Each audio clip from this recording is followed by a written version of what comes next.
नमस्कार, उत्तराखंड समाचार में आपका स्वागत है। मैं देवेंद्र प्रसाद। सबसे पहले मुख्य समाचार। राष्ट्रपति रामनाथ कोविंद ने उत्तराखंड के 2 शिक्षकों को किया राष्ट्रीय शिक्षक पुरस्कार से सम्मानित। देहरादून की सुधा पेन्यूली और बागेश्वर के केवलानंद कांडपाल को मिला सम्मान।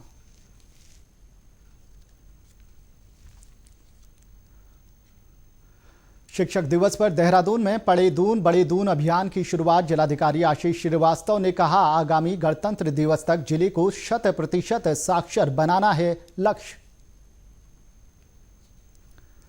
केंद्र सरकार ने ईज ऑफ डूइंग बिजनेस को लेकर राज्य व्यापार रिफॉर्म एक्शन प्लान 2019 की रैंकिंग आज जारी की। कारोबारी सुगमता में उत्तराखंड को मिला 11वां स्थान।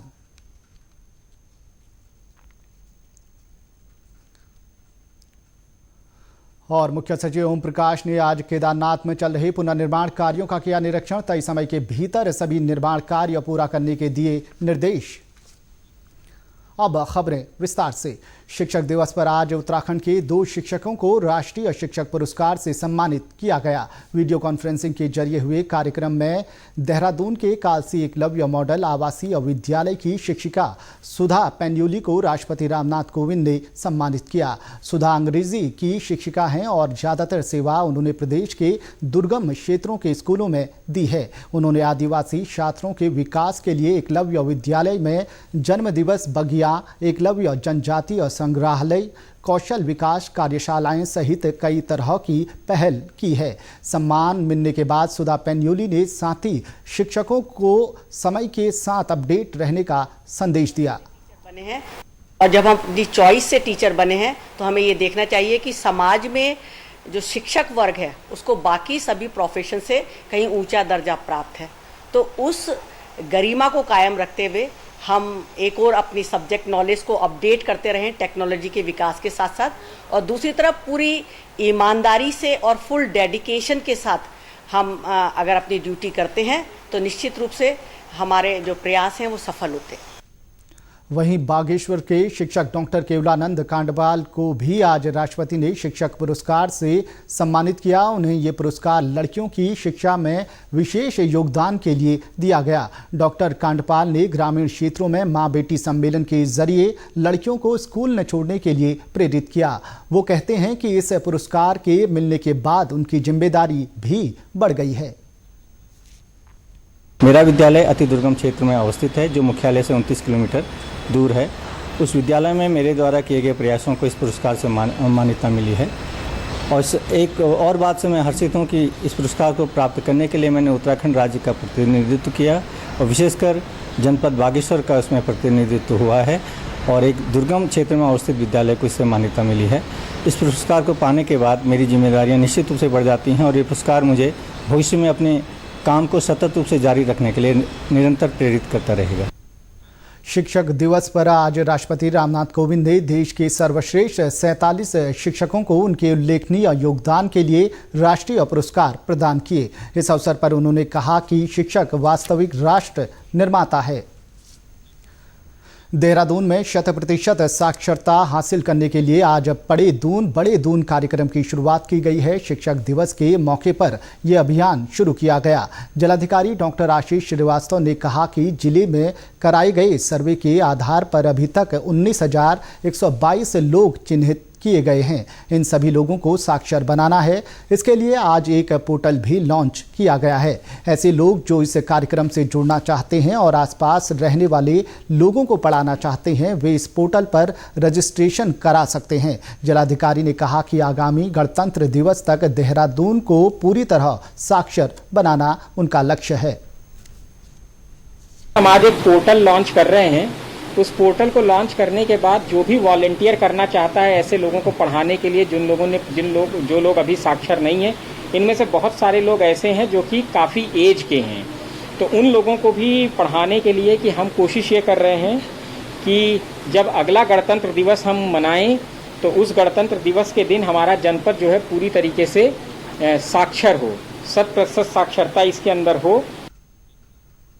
केंद्रीय वित्त मंत्री निर्मला सीतारमण ने ईज ऑफ डूइंग बिजनेस को लेकर राज्य व्यापार रिफॉर्म एक्शन प्लान 2019 रैंकिंग आज जारी की है। वीडियो कॉन्फ्रेंसिंग के जरिए हुए कार्यक्रम में मुख्यमंत्री त्रिवेंद्र सिंह रावत भी शामिल हुए। घरेलू और वैश्विक निवेशकों को आकर्षित करने, कारोबारी माहौल में सुधार लाने और राज्यों के बीच प्रतिस्पर्धा को बढ़ावा देने के लिए ये रैंकिंग जारी की जाती है। इस रैंकिंग में आंध्र प्रदेश टॉप पर है, वहीं उत्तर प्रदेश दूसरे और तेलंगाना तीसरे स्थान पर रहा है। उत्तराखंड पिछली रैंकिंग से सुधार लाते हुए अब 11वें स्थान पर आ गया है। इससे पहले 2015 में उत्तराखंड की रैंकिंग 23 थी। इस लिहाज से सुधार लाने वाले राज्यों की श्रेणी में उत्तराखंड का प्रदर्शन बेहतर रहा है।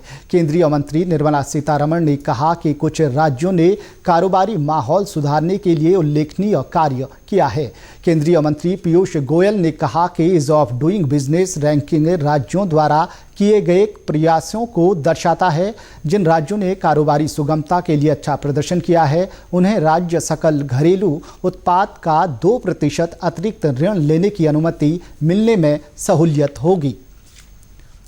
सिविल सर्विसेज के अधिकारियों और कर्मचारियों की क्षमता बेहतर बनाने और नौकरशाही में सुधार के लिए केंद्र सरकार ने मिशन कर्मयोगी को मंजूरी दी है। इसका लक्ष्य अधिक रचनात्मक, चिंतनशील, नवाचारी, व्यावसायिक और टेक्नोलॉजी में एक्सपर्ट लोक सेवक तैयार करना है। मसूरी में लाल बहादुर शास्त्री राष्ट्रीय प्रशासन अकादमी के निदेशक संजीव चोपड़ा ने कहा कि मिशन कर्मयोगी के तहत अधिकारियों को उनकी भूमिका और जरूरत के हिसाब से ट्रेनिंग उपलब्ध कराई जाएगी। और जो मेन इसमें फोकस है वो ये है कि ऑफिसर का रोल क्या है और उस रोल के लिए उसको किस किस कॉम्पिटेंसी की आवश्यकता है, किस किस क्षमता की आवश्यकता है और क्या ये क्षमता हम उसको ट्रेनिंग इंस्टीट्यूशन में दे सकते हैं, क्या ये क्षमता उसको ऑन द जॉब मिलेगी, क्या ये क्षमता उसको अपने सीनियर ऑफिसर से मिलेगी, उसके लिए उसको कितनी लीगल नॉलेज चाहिए, कितनी प्रैक्टिकल नॉलेज चाहिए और कितना ज्ञान उसको अकेडमी में मिल सकता है और कितना ज्ञान उसको ऑनलाइन दे सकते हैं। मिशन कर्मयोगी का उद्देश्य मानव संसाधन प्रबंधन कार्य प्रणाली में सुधार करना है ताकि एक अधिकारी को उसकी योग्यता के लिहाज से ही जिम्मेदारी दी जा सके। संजीव कहते हैं इससे अधिकारी ज्यादा बेहतर परफॉर्मेंस दे सकेंगे। एक्चुअल जो काम है आईएएस का या आईपीएस का या बाकी सर्विसेज का, जो सब सर्विसेज यहाँ ट्रेन हो रही हैं हमारे साथ, वो है कि ग्राउंड में हम सरकार के जो अहम जो सरकार की जो मंशा है उसको हम जमीन पे कैसे उतार सकें, चाहे वो लोकल फॉर वोकल हो, चाहे वो फिट इंडिया हो, चाहे वो आत्मनिर्भर भारत हो, चाहे वो एक भारत श्रेष्ठ भारत हो। तो जो भी कार्यक्रम हो, जो भी प्रोग्राम हो, जो भी सोच हो डेमोक्रेटिकली इलेक्टेड लीडरशिप की, उसको जमीन पे उतारने का जो काम है वो हमें करना है और ये काम हमें एक्सीलेंस के साथ करना है। मिशन कर्मयोगी के तहत शुरू किए गए नए डिजिटल प्लेटफॉर्म से अब सिविल सेवा से जुड़े अधिकारी कहीं भी बैठकर ट्रेनिंग ले सकेंगे। कोरोना के समय में पहले ही प्रशिक्षु अधिकारियों के लिए ऑनलाइन प्लेटफॉर्म बेहद मददगार साबित हुए हैं।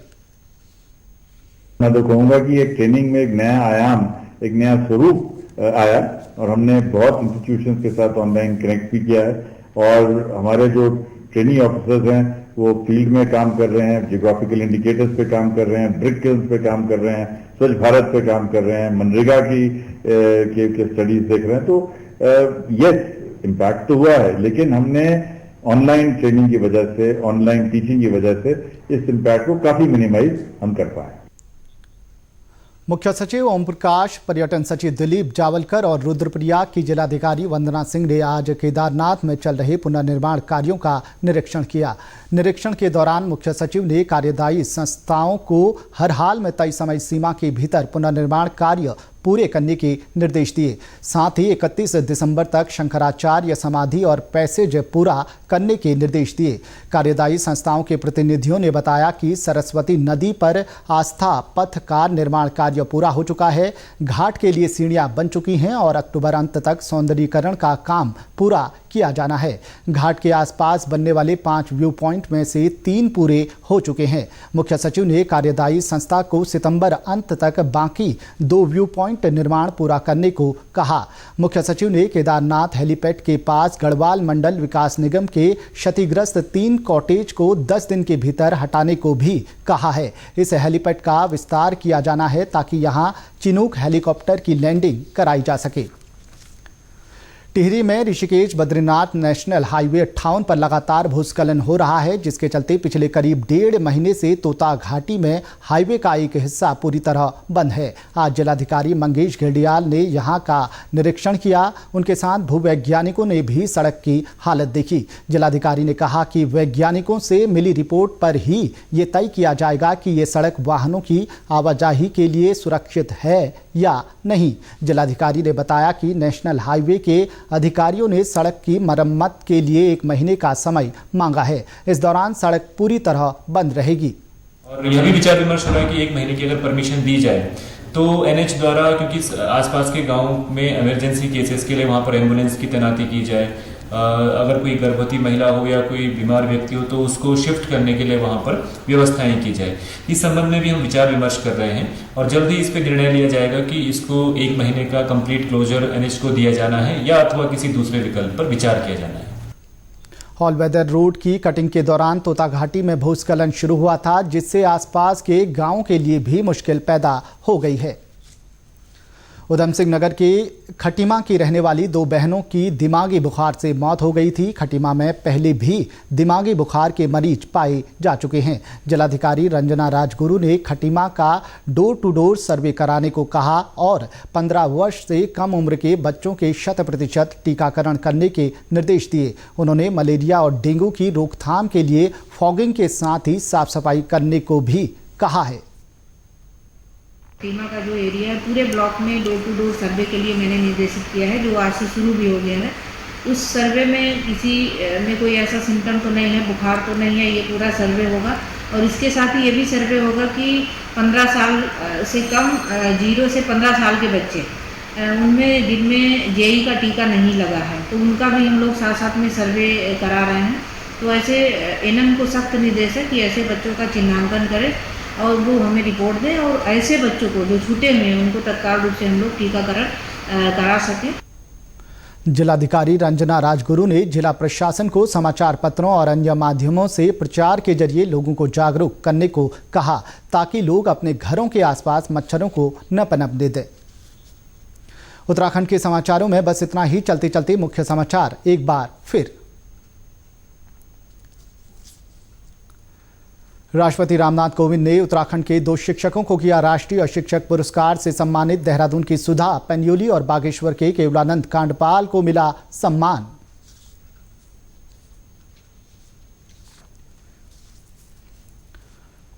शिक्षक दिवस पर देहरादून में पढ़े दून बड़े दून अभियान की शुरुआत। जिलाधिकारी आशीष श्रीवास्तव ने कहा, आगामी गणतंत्र दिवस तक जिले को 100% साक्षर बनाना है लक्ष्य। केंद्र सरकार ने ईज ऑफ डूइंग बिजनेस को लेकर राज्य व्यापार रिफॉर्म एक्शन प्लान 2019 की रैंकिंग आज जारी की। कारोबारी सुगमता में उत्तराखंड को मिला 11वां स्थान।